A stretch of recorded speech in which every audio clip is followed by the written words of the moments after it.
O, kako je priroda harmonična.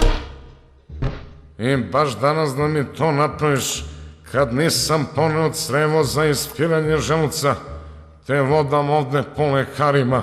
Jel tu lekar? Jeste! A zbog čega ste vi ovde? Zbog slepog creva! Hvala Bogu, nije ništa opasno.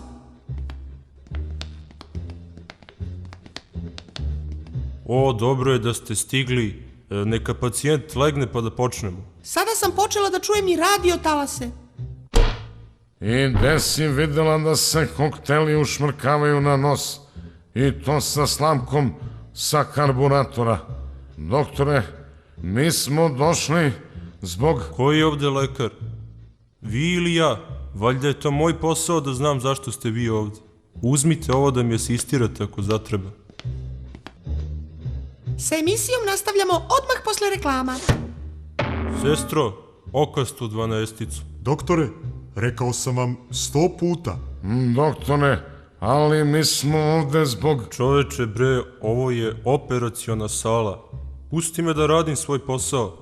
Sestro, ubuljuškar.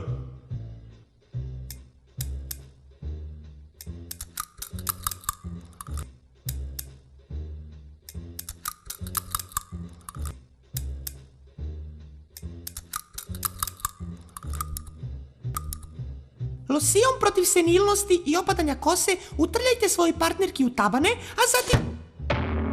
Šta kažete kako izgleda ko devojka, a? Sestro, dražnik. Odlično, odlično. Samo kad bi mogla da ima malo manje brkove.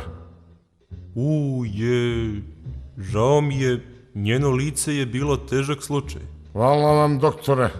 Učinili ste sve što ste mogli. Samo mi smo došli zbog ispiranja želuca. Pa šta ako ste došli? Dobili ste prvoklasnu hirušku uslugu umesto toga. U pravu ste, doktore. Ako vam zatrebaju pogrebne usluge, ovo je moj broj kod kuće.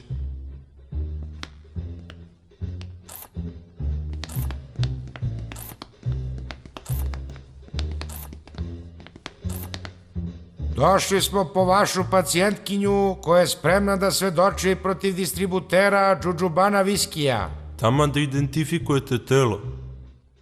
Pa to nije ona.